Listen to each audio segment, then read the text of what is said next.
What's up, guys?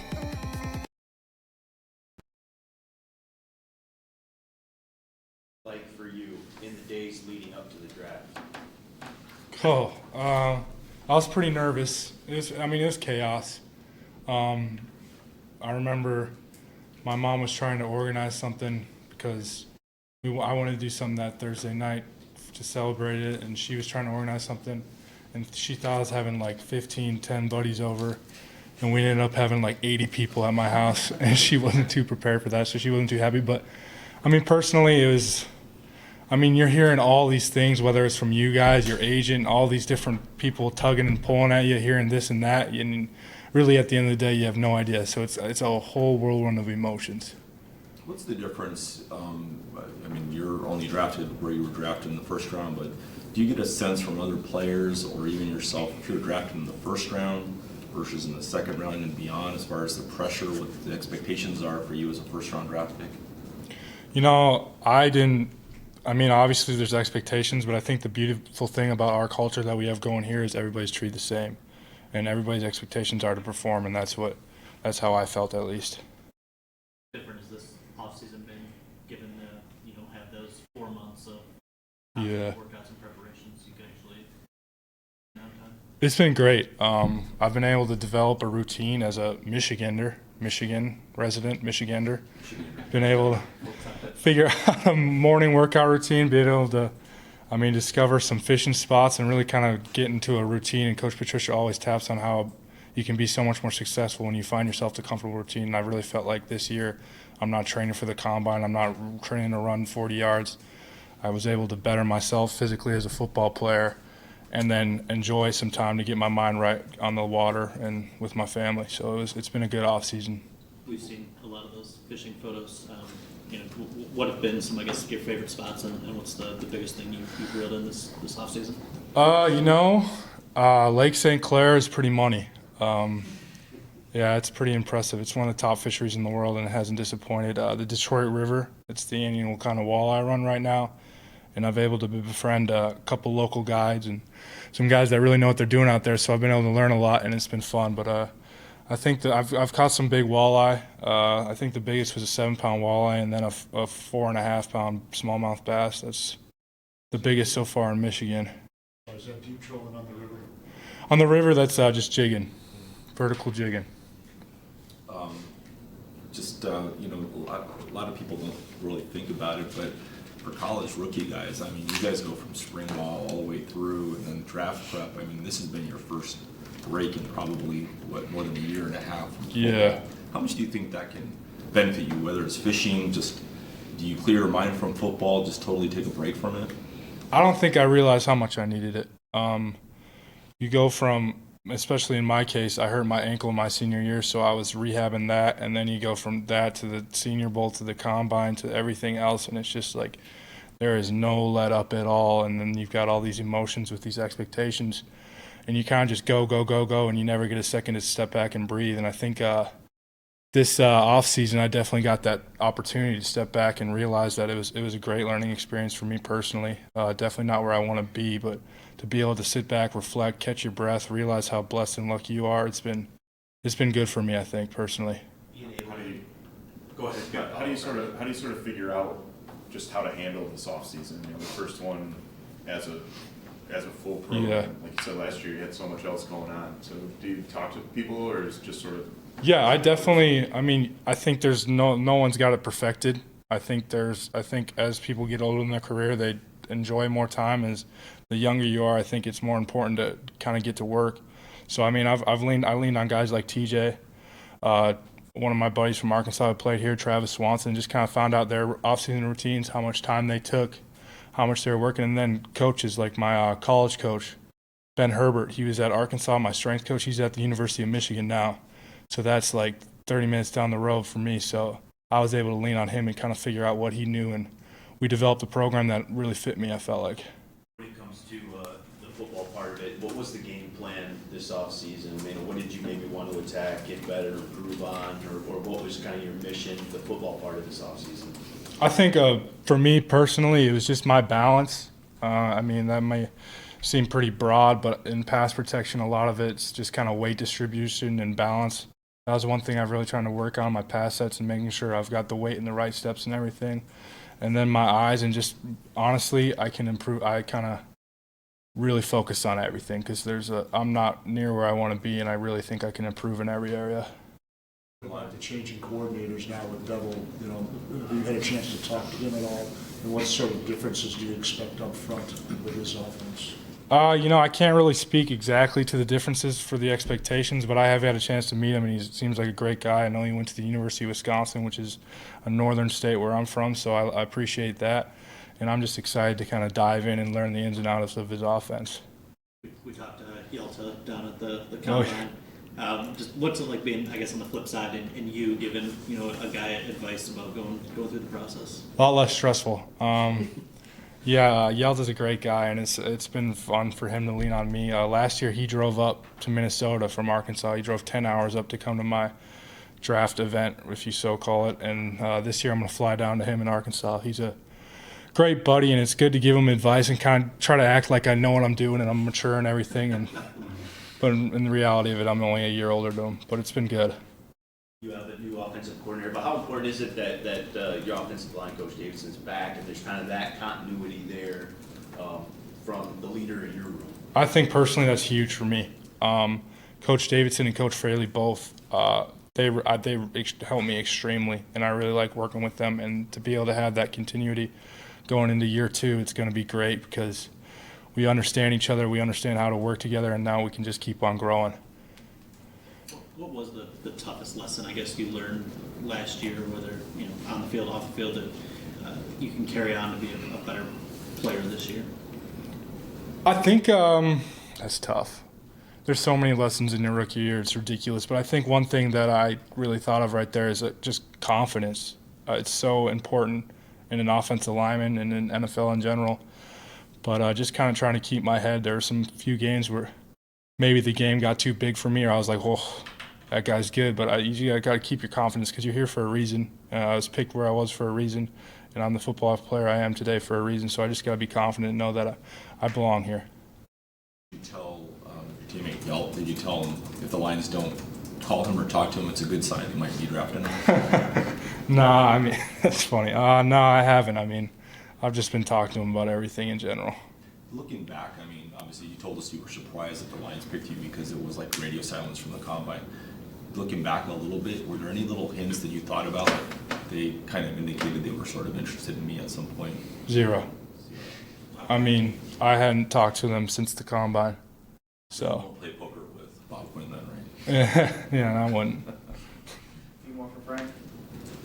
How much has the room, I know it's early, changed, but without TJ around, is there anything noticeably different about He was a great veteran presence and just a great leader in general. And one thing that he really helped us out with was just, talking ball and his wisdom, knowing the playbook, knowing defense and everything like that. And so far this year, we haven't really gotten into the meats and potatoes of everything, so it's really kind of been workouts and general stuff. So you don't really notice the football side of it, but definitely like from a leadership standpoint, it's a little different, and that's a great opportunity for us young guys to kind of step up and take his lead. Who do you think is the leader? Who's going to be step up to be a leader on the offensive line? Oh, I mean, countless guys. That's what's great. I think there's no real one big, I mean, I guess if you say alpha male, but I mean, I personally want to step up. Everybody's kind of, our chemistry in our room is nice because everybody's kind of a leader in their own way, and it's a very cool system we got going. Do you remember about Trey Flowers as a teammate? Awesome. I'm telling you, I can't speak highly enough about it. I came in as a freshman and he was a senior, and I've never seen a guy just doesn't say much. You're not going to hear much from him. You're not going to get much from him. He might frustrate you guys a little bit, but I'm telling you, that guy, he gets in the weight room, he gets in wherever he is, and he works, and he just puts his head down and he works, and he's a dog. So I'm very excited to be back with him. One more? Thanks, guys. Appreciate it. Thanks, Frank.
How's it different now heading into year 3 and just the comfort level, the confidence, especially coming off the season that you had last year, your first 1,000-yard season?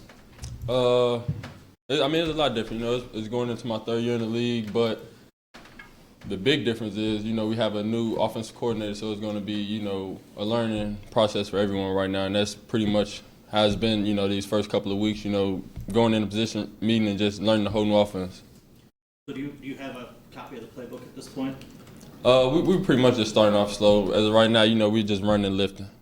Do you have a sense of when you actually get the playbook and I guess how much you're going to have to pour yourself into, I guess, learning a new system? Oh, for sure. I mean, and that goes with, you know, anybody on that offense side of the ball. Just like defense had to do it last year. Offensively, everyone in that on the offensive side is going to have to do the exact same thing. You know, Kenny made a big jump from year 1 to year 2, just looking at the stats. What about from year 2 to year 3? What would you like to, to enhance your game in year 3? Pretty much just picking up where I left off, point blank.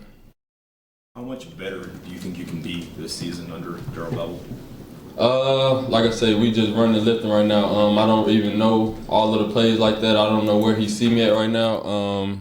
We met, you know, maybe once or twice, and it's just, you know, good introduction and just happy to, you know, be with each other and, you know, help this team win. Do you see yourself at all like any of the mold of the Seahawks? I don't know who it might be, you know, like a Doug Baldwin or whatever, some receiver there. Not at all.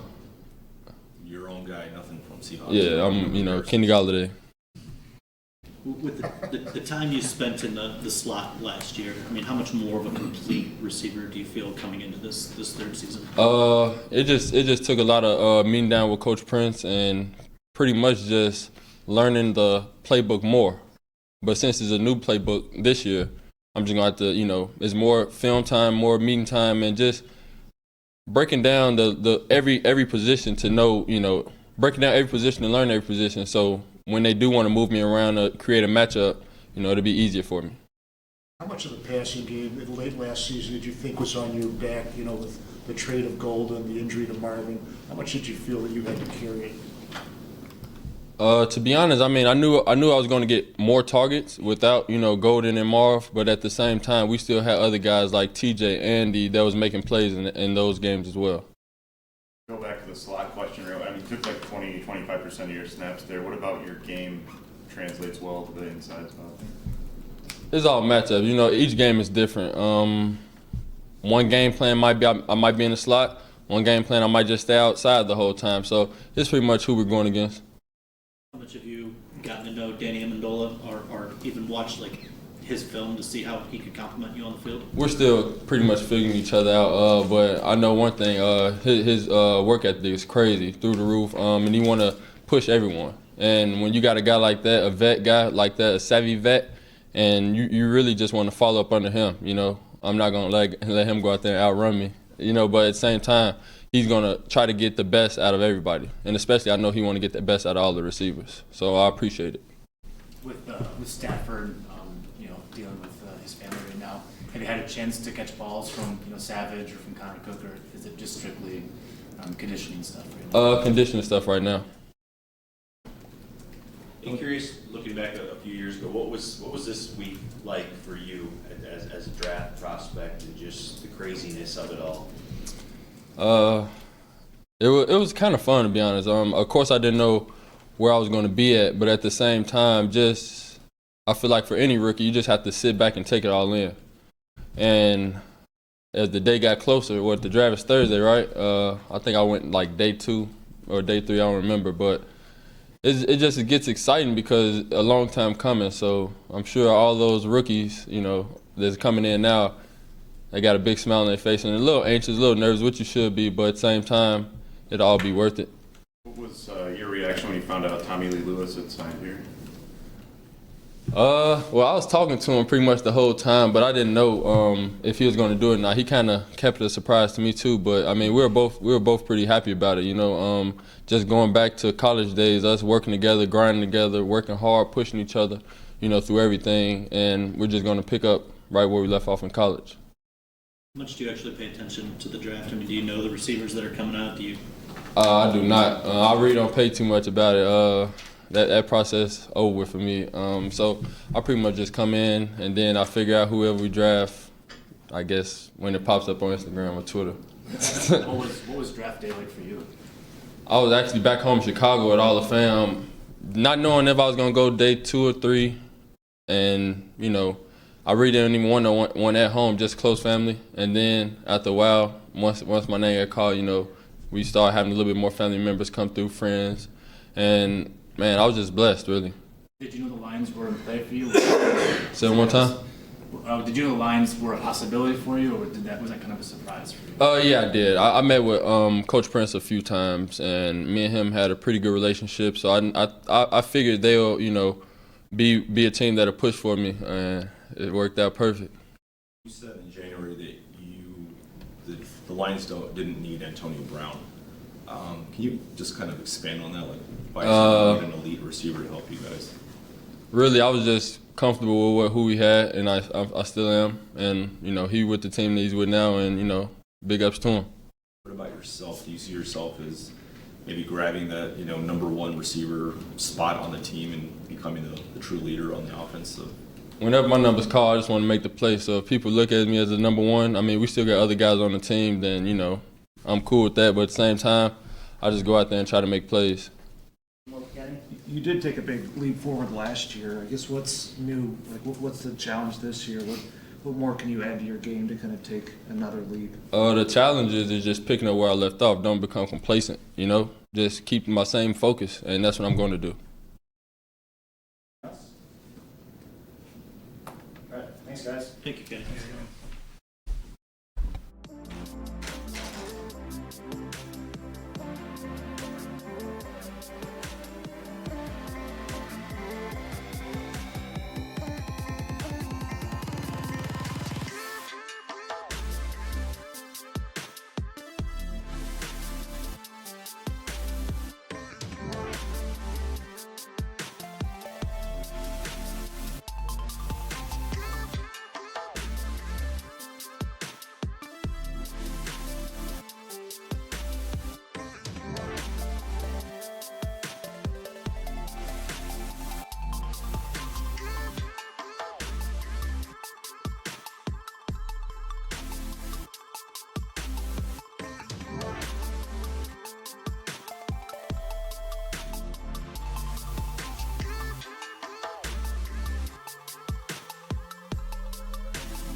Going into the second year of this scheme, you know, probably a lot less unknowns. I know you guys are just kind of in the training mode right now, but just the comfort level of the guys, you know, having this scheme under your belt now and that provides you heading into the offseason. Yeah, you know, it's great being back, being in the same scheme. Hopefully we can just build upon what we did last season. We got a lot of familiar faces still here, so that's always going to work in our benefit. So, yeah. When you say build on last season, how do you feel, you know, the defense played like the last 6 or 8 games? How do you feel you can build on that in particular? Just the way things kind of came around in the second half of the season? I mean, we got some new additions, and like I said, we got a lot of familiar faces that's still here, and obviously a second year in the same scheme, you know, you can only get better. So, I mean, the goal is to kind of just, you know, bring those guys along, the new faces, and you know, we're still in the early stages right now, so it's just building the chemistry with that and getting that to translate when we get on the field. We know that the jump from first year to second year is one of the biggest for a lot of players. How did you see Jared Davis develop in your year with him from when you got here in the offseason program to the end of the season? He's a smart guy, hard worker. He does everything right. You know, obviously, I think it's going to be another good year for him. He's just a guy who just wants to keep improving and getting better, along with the defense as well. So, you know, it's great having him here. It's great being in the room with him. I feel like, especially our room, we got really good chemistry. We all take the time watching film together, breaking stuff down. So we're just trying to just build on that. What was the biggest, when you look back from your rookie season to your second season, that off season, how big was that for a young player? Just looking back to your experience, and what did you gain from that time? I mean, rookie year, you're kind of just, you know, figuring things out, getting familiar with the league, and you know, being on this team, you know, we have some guys who's been in this system before, who's been in the league for a while, and obviously those guys have been great, you know, helping the younger guys come along. You know, it's just a learning experience, and you just gotta just keep learning and you know, building. Sometimes you gotta humble yourself, you know, but I mean, we had a pretty good year last year. We just want to keep building on it, you know, try to get as better as we can. The offseason is such an important time to refresh mentally and physically. You went to some cool places, Morocco and Portugal. Yeah. Why did you choose those places, and you know, what was maybe the coolest thing you saw over there? I like history, so you know, those places play some big part in world history, so it's pretty cool, especially going to Lisbon and, you know, learning about, you know, one of the oldest cities in Europe. So, you know, it's a good experience, just learning and, you know, being able to go to Africa too. You know, it's one of what's been my dreams to do that. You know, I just like to travel, especially me and my girlfriend. Every year we just try to pick some place out and go and check it out. So it was a good experience. Was there a particular place you went in Africa? I mean, Morocco. Yeah, just Morocco. Surreal. Yeah, just went to Morocco. We did a little tour through the mountains and hung out in the Sahara Desert. You know, real nice people out there. Kind of get a different perspective on life. You know, they don't have a lot, but they also don't need it. They're real content on how they live, so it's pretty cool. The Bears obviously had a really good season last year. You know, being a former Bear, I mean, how much of a goal is it to take them down to reach where they are, and is it personal for you coming from that organization and trying to catch them? You know, you know, I still talk to a lot of those guys on the team. You know, that's great what they did. They had a really good year, and you know, it spices things up for our division. You know, we got a lot of good teams here. Got a lot of good players that we play against. You know, it's going to be fun. It's a good competitive aspect for this division, and that's why we're here right now, gearing up, getting ready for that. So, yeah. You went through it last year, having to learn a new scheme. What advice would you give those guys on offense now that they're going to kind of have to go through the same thing and dig into a new scheme? I mean, this time is all about learning and teaching. You know, just take it day by day. I know a lot of those guys are probably getting together, especially on off days, trying to learn the new scheme. And, you know, just gotta take it day by day. Listen to the coaches. All that's gonna come. We got a lot of time right now, and they'll pick it up. Do you have any early impressions of Trey Flowers? Kind of a quiet guy, but He's in there working. You know, obviously it's an adjustment coming to a new team. You know, new faces, new building, new place. So we're just trying to bring him along and trying to get accustomed to how we do things here. But we're all real excited to have him here. Obviously he's a phenomenal player, and we can't wait to get him on the field and see what we can do this year with him. Is this an exciting time for you guys? So you talked earlier about all the faces coming back. I think it's something like 8 starters or something. Then you add a guy like Trey and Yeah. Justin Coleman. You added some significant pieces to that defense. Is that an exciting part of the offseason for you? Yeah, obviously it's really exciting. You know, and it's still early right now. Like I said, we're still on the we're breaking ground right now. We're still training and getting accustomed to some of those new guys. But obviously having guys like that should raise the bar for us, and we're excited to get on the field with them and see what we can do together. You got monitors the draft at all? Or you pay attention to what? To be honest with you, I have not. But the draft is always a fun time during the year. I know we're going to get some good players that's going to help us win games, and that's the point. And we're here. I'm excited to see who we get, and hopefully whoever we get, we can bring them along and they can get accustomed to how we do things here.